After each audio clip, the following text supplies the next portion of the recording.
Welcome to H&B Farm in beautiful Kamloops, British Columbia. Good day. Welcome to this week's video. Sorry I missed last week. I was super busy with visitors from Montreal, but we got lots done. We canned everything that was frozen in the freezer from last year to make room because we've got berries coming up, we've got vegetables coming up, so we need the room in the freezer. We also have actually sold every rabbit from our first 2 litters, which is really exciting and very shocking. I literally do not have enough. People just want them like crazy. And then I've bought 2 new goats, but they're not here yet. So I won't be showing them to you this week. Very, very, very excited. The lineage on these goats is phenomenal. They're very well bred, and because our herd is so small, I want to keep really, really good quality stock. I think that's important. So yeah, I'll just take you around the farm. You probably wonder why I'm wearing a fleece. I actually just went swimming, so I'm freezing, but it's actually not that cold out. So yeah, join me, and I hope you enjoy the video. Thanks. I almost forgot to film this. So today I've got a huge pot of frozen tomatoes that I've been defrosting for days from last year. So I'm going to be taking the skins off, coring them, and throwing them in a pot, warming them up, and then canning them all. So yeah, I'll show you what the process is all about. So the nice thing is when you put them in the freezer, you can process them whenever you want. So you can see the skins when they're defrosted just fall off. It's so nice. I didn't have time last year because I had a newborn baby. So this is how I did it. Speaking of newborn baby, I gave her a present to play with. Right here? Hi. Okay, so now I am moving the tomatoes, or transferring them into jars. So I just use my funnel. I have a 1/4 teaspoon of pickling salt in these jars. You can puree the tomatoes. I actually like it when my food has like sort of lumpy tomatoes in there. So yeah, that's about it. And I'll show you what I do after this. And then you have to put them in the water bath to process them. And next, you just want to make sure you wipe the lids of the jars. You leave a 1/4 head space when you fill them up. Then you put your seal on. And then we're going to drop these into our water bath for about 11 minutes. Boiling. That's it.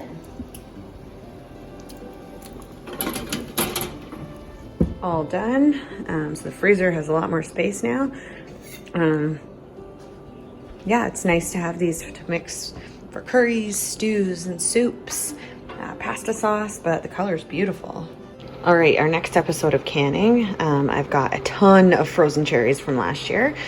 So again, just like the tomatoes, big pot to sterilize. Cherries are actually frozen. So I'm going to warm them up, and then I'm going to throw them in the food processor to make them smaller, and then we'll make the jam.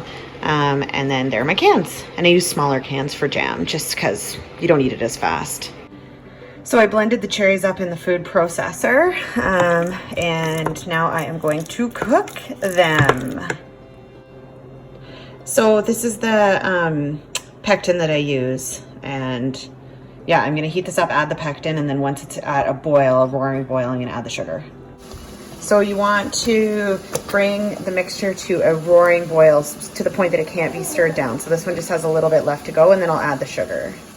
And now I've added the sugar in. I'm going to stir it in and return to a boil for 1 minute. And now the jam is ready, so I'm just filling the jars, leaving a 1/4 inch of headspace, and I'll wipe the rims and put the lids on, put it in the processor. And now I'm doing strawberry raspberry jam with frozen fruit, and I'm just gonna crush it up in the pot. And next we're doing apricot jam. So we're gonna follow all the same steps as the others, but this time I'm going to do what I did with the cherries. So I'm defrosting it a bit, and then I'm gonna throw it in the food processor so it's not huge chunks of apricot, and that's it, make jam. So just a little bit of time canning, and this is what we got. It'll last us for a while. Tomatoes, cherry jam, raspberry strawberry jam. Well, here's the little gang. There's not many of them left, but we've got 2 more coming. And the boys obviously are in their pen because I don't want any unplanned breedings. But yeah, they get out every day, hop around, have a good time.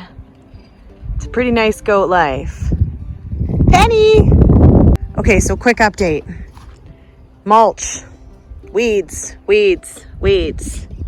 Not a fan. The beans are all coming up, the carrots are coming up. It's all good, but lots of weeds. Black plastic, no weeds. Look at these plants. They're getting huge. It's perfect. I will do the whole garden this way next year. Keeps the weeds down. It's amazing. Somebody's feeling fresh this morning.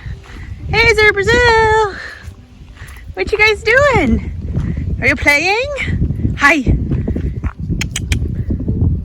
Here he comes. Nelly.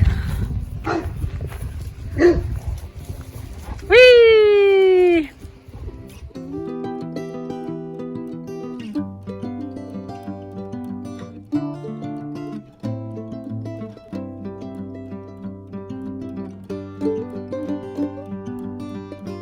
Have you ever wanted a lion? Well, I did, so I shaved Duncan like a lion. Right, Duncan? Hey, Big Mama. Look at how big these guys are getting, and they're so cute. So you'll recall Mummy Bunny had these on the cage wire like 2 weeks ago, and all 8 of them have survived. Beautiful colors. They're growing up really nice. By next week, they'll be completely out of the box. So that's how fast they grow. It's insane. All right, so thanks for watching. We'll see you all again, hopefully next week, or for sure next week, because I'll have my 2 new goats and I got to show them off. They are very pretty.